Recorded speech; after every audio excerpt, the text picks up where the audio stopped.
2013년 4월 18일 웨키트 시간입니다. 오늘은 마가복음 13장 1절부터 8절까지의 말씀을 같이 나누겠습니다. 우리가 함께 듣는 찬양은 주님 한 분만으로 라는 찬양입니다. 주님 한 분만을 위하여 주님 한 분만을 향하여 주님 한 분만을 바라며 내 영혼이 찬양 드려요. 주님 한 분만을 위하여 주님 한 분만을 향하여 주님 한 분만을 바라며 내 영혼이 찬양 드려요. 그무엇이 나를 향한 주님 사랑 빼앗으리요. 그무엇이 주님 향한 나의 사랑 빼앗으리요. 주님 한 분만을 위하여 주님 한 분만을 향하여 주님 한 분만을 바라며 내 영혼이 찬양 드려요. 그무엇이 나를 향한 주님 사랑 빼앗으리요. 그무엇이 주님 향한 나의 사랑 빼앗으리요. 그무엇이 나를 향한 주님 사랑 빼앗으리요. 그무엇이 주님 향한 나의 사랑 빼앗으리요. 나의 사랑 빼앗으리요.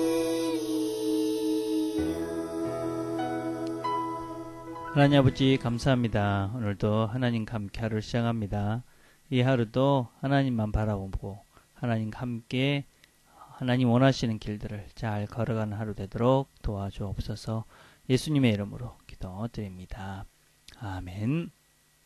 함께 나눌 말씀은 마가복음 13장 1절부터 8절까지의 말씀입니다. 제가 봉독하겠습니다. 예수께서 성전에서 나가실 때에 제자 중 하나가 이르되 선생님이여 보소서 이 돌들이 어떠하며 이 건물들이 어떠하니까. 예수께서 이르시되 내가 이 큰 건물들을 보느냐. 돌 하나도 돌에 남지 않고 다 무너뜨려지리라 하시니라. 예수께서 감난산에서 성전을 대해 마주 대하여 앉으셨을 때에 베드로와 야고보와 요한과 안드레가 조용히 묻되 우리에게 이르소서 어느 때에 이런 일이 있겠사오며 이 모든 일이 이루어질 때에 무슨 징조가 있사오리까. 예수께서 이르시되 너희가 사람의 미혹을 받지 않도록 주의하라. 많은 사람이 내 이름으로 와서 이르되 내가 그러하여 많은 사람을 미혹하리라. 난리와 난리의 소문을 들을 때에 두려워하지 말라. 이런 일이 있어야 하되 아직 끝은 아니니라. 민족이 민족을 나라가 나라를 대적하여 일어나겠고 곳곳에 지진이 있으며 기근이 있으리니 이는 재난의 시작이니라. 아멘. 오늘 읽은 말씀은 이제 예수님께서 성전에서 사람들을 가르치시고 난 다음에 그 성전에서 나올 때에 한 제자가 선생님 보십시오. 이 돌들로 만들어진 이 큰 건물 어떻게 생각하십니까? 그 말의 의미는 아마 제자 중에 한 명이 그 예루살렘 성전이 너무 크고 화려해서 아마 주님도 자기와 똑같은 생각을 하고 계시지 않을까. 참 멋지지요, 주님. 참 굉장합니다. 뭐 이런 이야기를 하고 주님께서도 그래 굉장하다 이런 기대를 하고 질문을 한 것 같습니다. 그런데 놀랍게도 주님의 대답은 그와 반대였습니다. 그 위대한 성전의 위용에 압도되기보다는 오히려 이 성전에 돌 하나도 돌 위에 남지 않고 모두 무너져 버릴 것이다. 그렇게 충격적인 예언을 하셨습니다. 이 성전은 바벨론 포로 위에 재건한 수룹바벨 성전을 개축한 제3의 성전이다. 그렇게 얘기합니다. 헤롯 대왕이 유대인들의 환심을 사기 위해서 BC 19년부터 AD 27년까지 무려 46년에 걸쳐서 성전을 대대적으로 개축하였다. 새로 고쳐서 아주 멋지게 성전을 지었다고 합니다.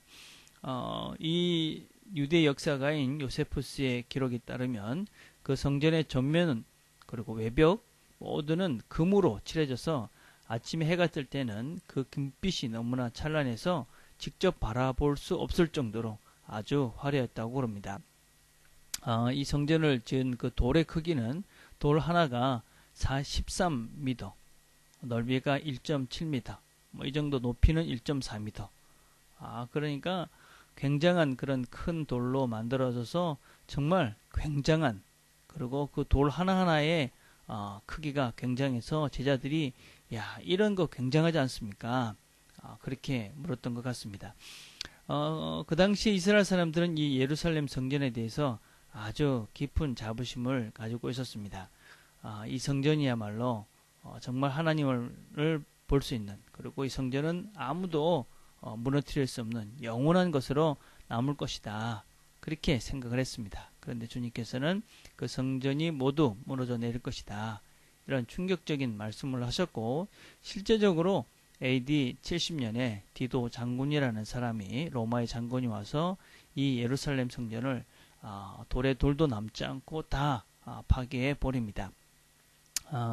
그 당시에 소문에 그 돌멩이들 사이에 뭐 금을 숨겨뒀다 이런 말들 때문에 예루살렘을 침공했던 로마 군인들은 그 돌멩이 하나하나를 다 뜯어내서 완전히 돌 하나도 남지 않는, 다 쌓이지 않는 그런 완전한 황폐가 되는 그런 예루살렘 성전이 되었다.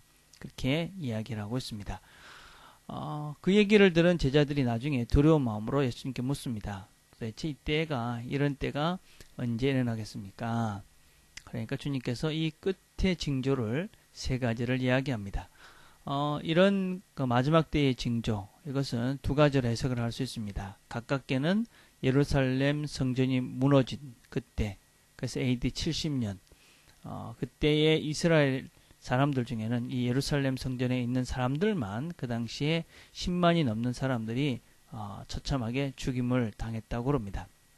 디도 장군이 이스라엘들이 반역을 하고 반란을 일으키니까 그것을 점령하기 위해서 예루살렘을 포위하고, 그리고 1년 반 동안 극심하게 저항하던 유대인들은 결국 이 디도 장군에 의해서 전멸을 당하고 맙니다.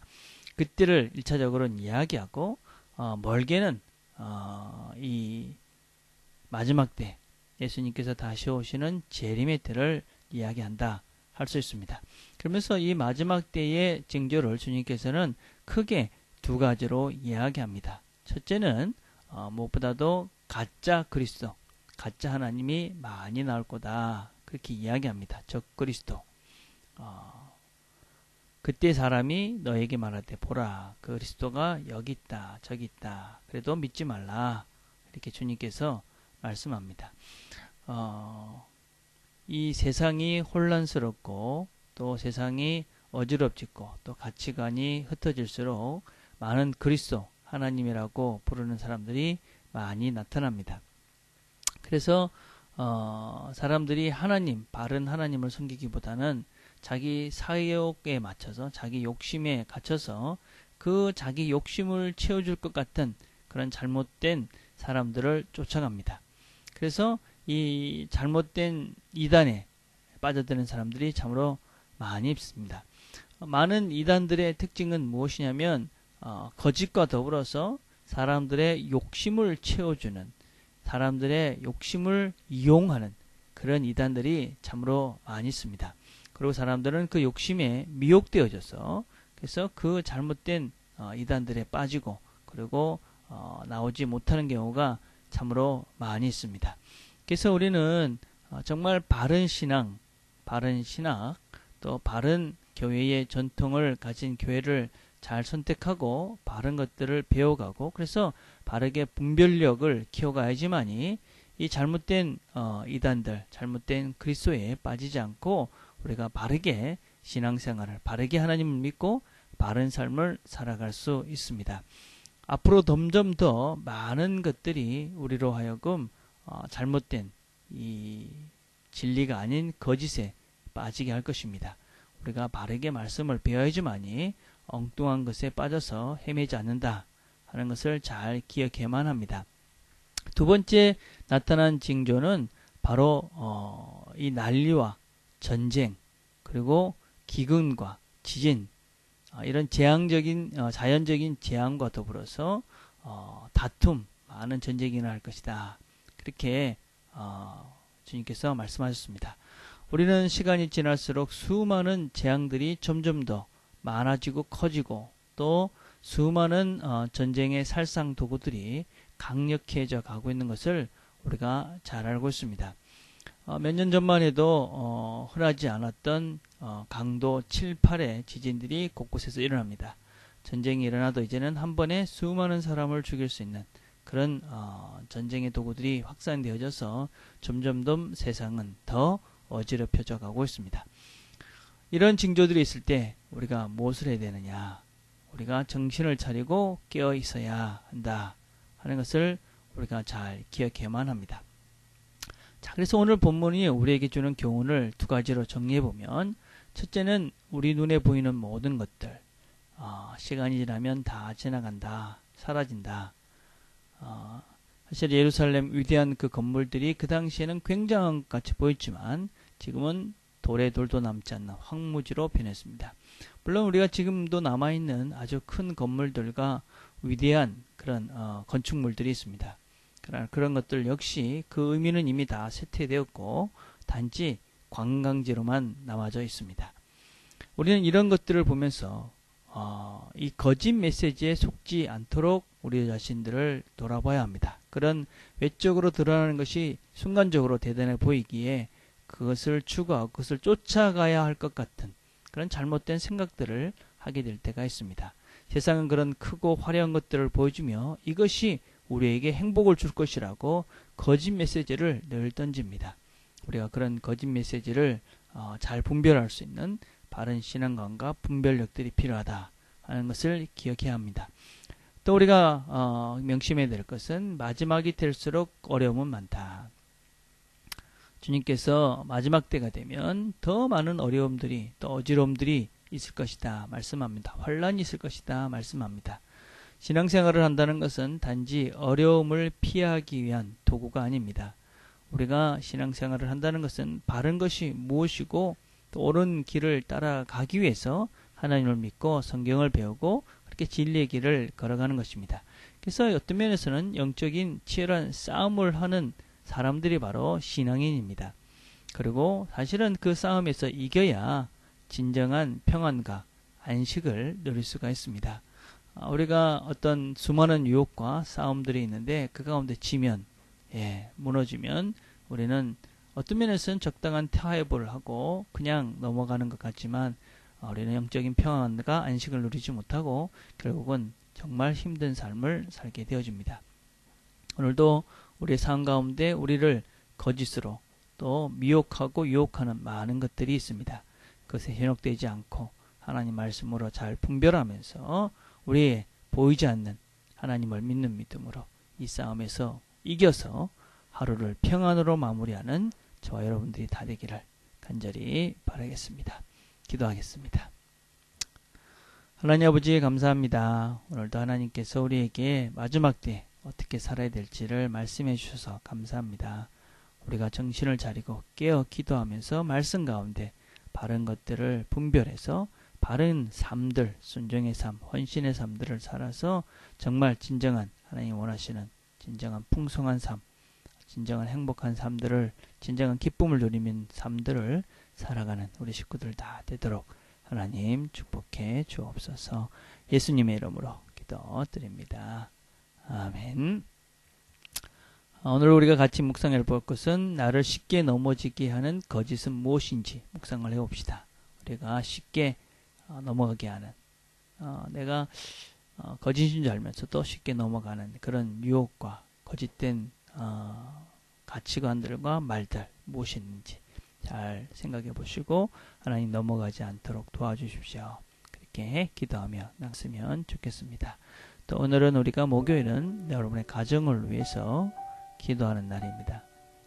여러분의 식구들, 아내와 남편과 또 부모님들, 자녀들 생각하시고 또 주변의 친구들 생각하시면서 그렇게 기도하는 시간들을 갖겠습니다. 개인적으로 기도하는 시간을 갖겠습니다.